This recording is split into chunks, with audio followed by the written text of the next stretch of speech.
Jiggy cat on a damn killer spree. This is Nagato, and you can't mimic my energy. 100 rounds drawn and me hanging like a centipede. Hey everyone, it's me Nagato's Adventure. Hope you guys are having an awesome day for today, and as the title states, I'm going to be showcasing an all-in-one emulator pack for the PlayStation Vita as well as the PSP. So even if you have a PlayStation TV or a PSP Go for this method, you can still follow along. As well, I'm going to be splitting this guide slash tutorial into two parts. So the first part is going to be showcasing on the Vita side of things, as well as the PSP side of things will be part 2. So if you either own both devices, you can follow along for this process. Just want to get one thing stated out the way as well. Just some included emulators that will be in this all-in-one pack. I'm not going to read through all of the emulators, but I'm just going to cherry pick since it's on the screen. So there's GBA, there's also a Sega Master System, Nintendo 64. One thing I do want to note about the Nintendo 64 emulator, don't expect many games to run except Super Mario 64 as well, because most of those games on the data list X64 emulator doesn't run really well. That's just one thing I did want to note before getting into any of the prerequisites. Some other included emulators, just a cherry pick here. You have the Sega Genesis one for Pico Drive, the Super Nintendo, NES, as well as the Neo Geo. But yeah, those are all of the all-in-one emulators that you will be getting from this download pack that will be in the link in the description down below. And since we're going to be starting on the prerequisites for this segment, I do want to go ahead and state that any of the items I use and any useful links will be in the download description below. So getting started with the prerequisites for the PlayStation Portable, you need a PSP that is modified with custom firmware. So whether if you're using something like Pro 6.61 firmware or LME 6.61, those are just examples. So if you have any custom firmware, make sure your PSP is hacked. And this does work with any PSP as stated before, so the 1000, 2000, 3000 or Gold system. If you don't already have a jailbroken PlayStation Portable, you can check out my guide right here that will pop up on the screen. So if you're still interested and want to do this, but you don't have your PSP modified as of right now, go ahead and check out that guide, and then you can come back to here. Of course, you need the PlayStation Portable / Vita emulator pack that will have all of the ROMs and games into that one pack in the link in the description down below. As well, you need a PSP USB data cable / charging cable for the PSP side of things. Just getting started with the PlayStation Vita side of things as well, you also need a modded PlayStation Vita that is also hacked, whether using the Trinity, HENkaku, H-Encore, or H-Encore² exploit.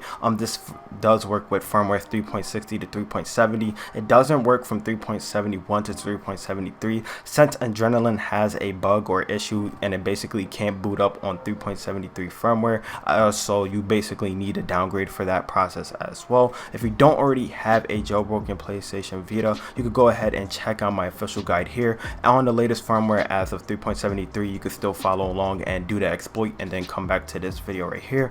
But with all the prerequisites I do want to talk about for today, you also need VitaShell, you also need the latest build of Adrenaline, you also need PSP / Vita emulator pack that will have in the link in the description down below, and as well you need FileZilla FTP client in terms of basically transferring your games over, or a USB charging cable for this method. I do recommend go ahead and use a USB charging cable since it's way much faster than trying to use your internet and transfer over games. But with that all getting out the way, I just want to give a special thanks out to the PlayStation Portable developers for creating a bunch of emulators so we could even use in 2019. But with all that getting out the way, we're going to go ahead and get started on the PC side of things.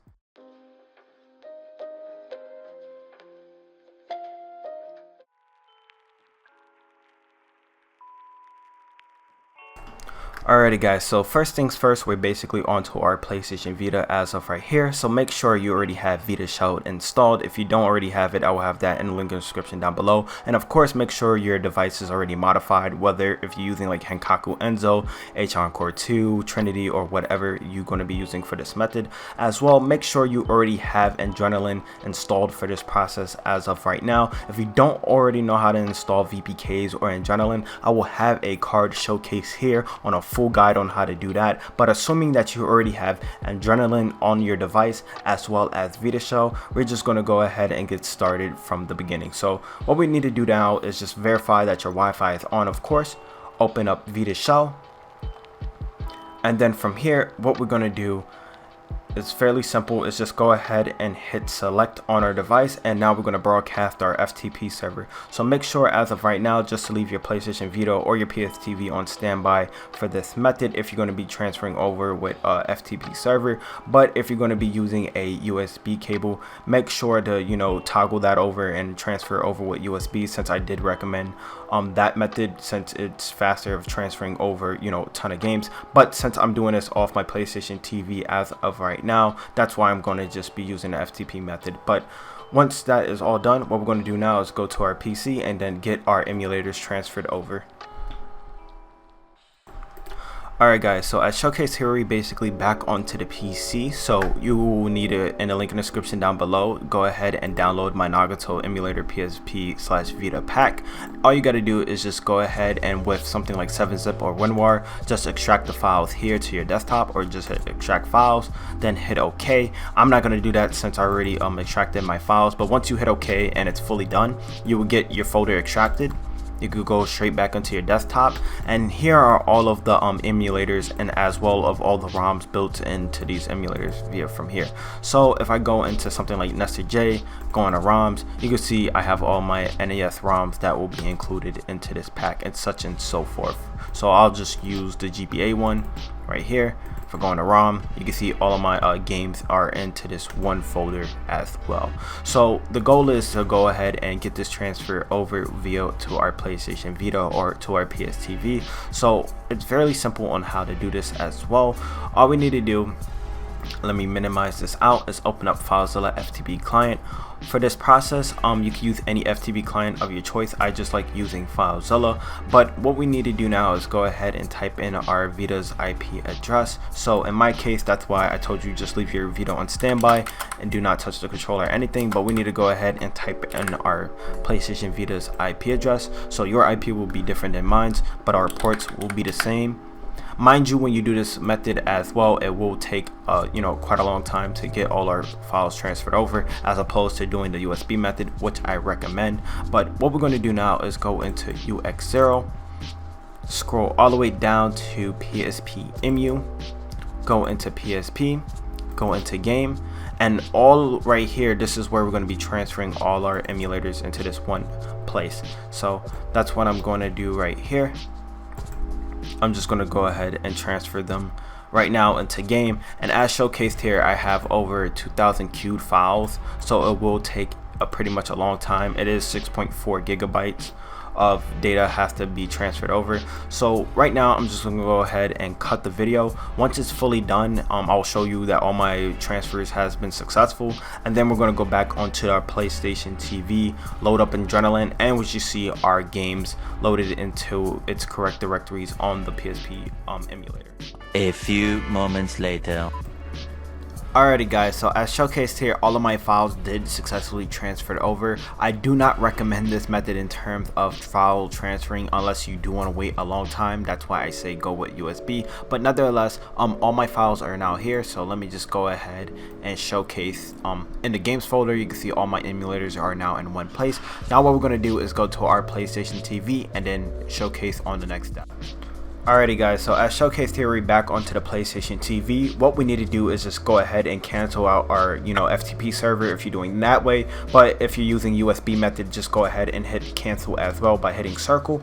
Now just to verify that our games are now in the correct directory and we see it on our basically our memory card, let's go into UX0, go into PSP Emu, go into PSP, go into game, and now you just see all of your emulators are now into this directory. Once you verify that your games, or basically your emulators and games, are into one directory, what we're going to do now is hit circle back out of VitaShell.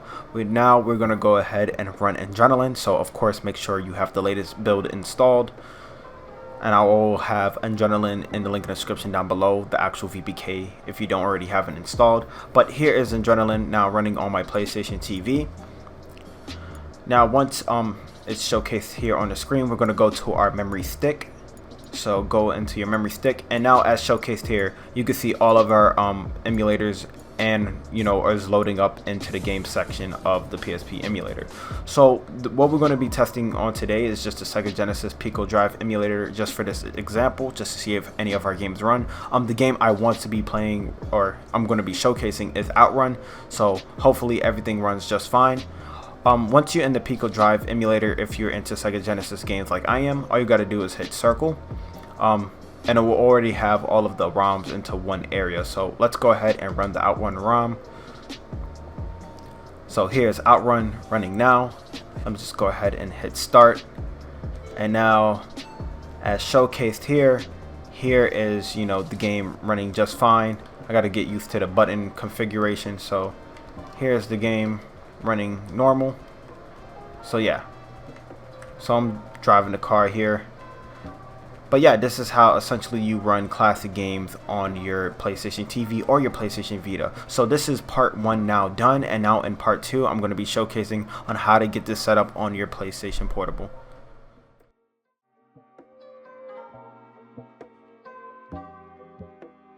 Alright guys, so the first step, what we need to do is go ahead and plug in our USB charging cable to our device. Once it's plugged into your PSP, all we got to do is scroll over to USB connection, and then just go ahead and wait for this process. Now what we're going to do is transfer to the PC.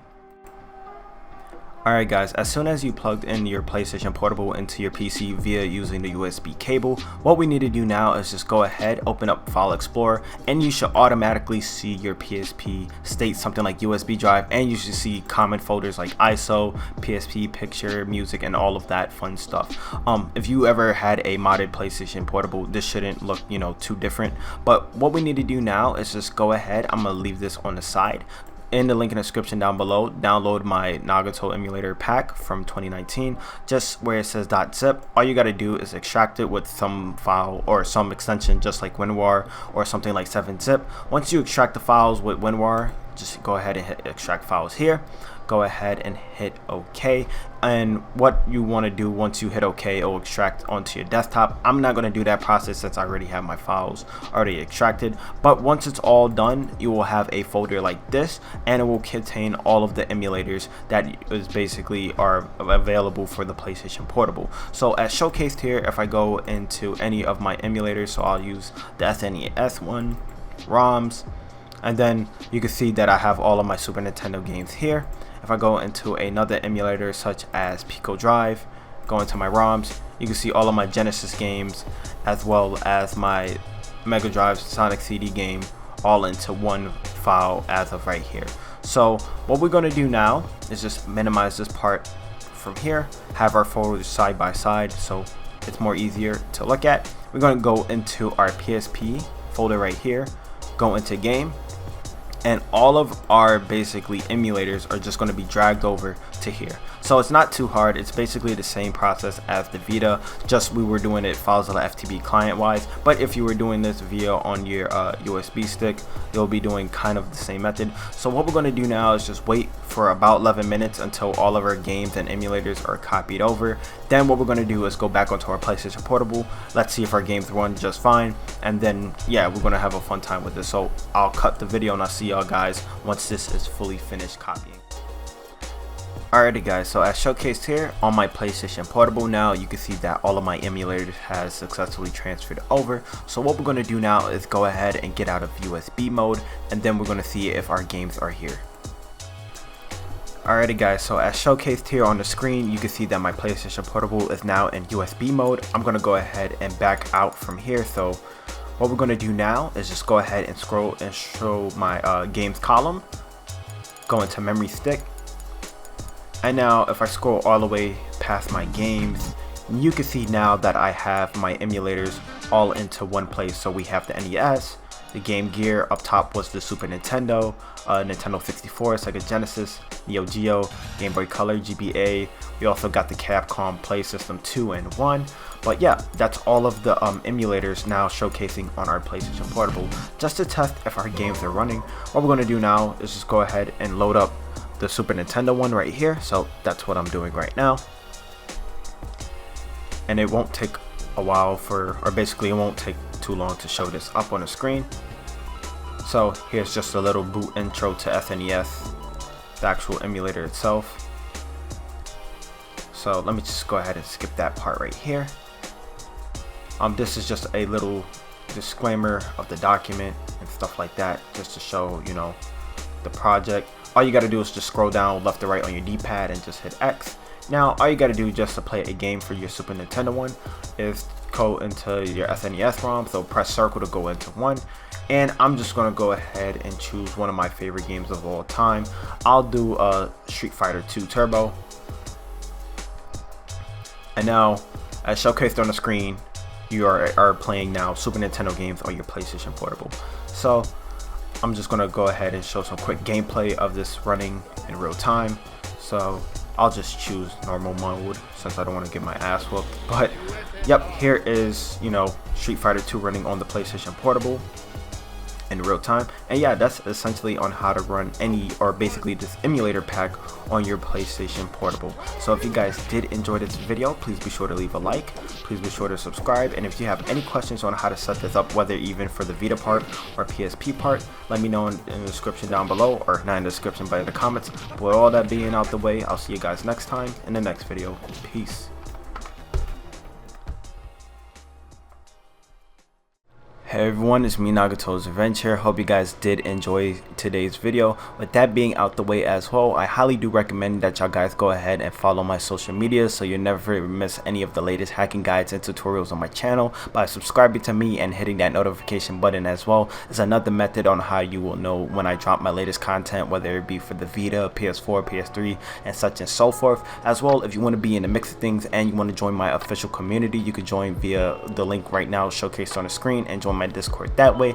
And if you do want to support my channel in any shape or form, you could become a patron. I will have a card right now. But with all of that getting out the way, hope you guys really did enjoy this video, and I'll see y'all next time. Peace.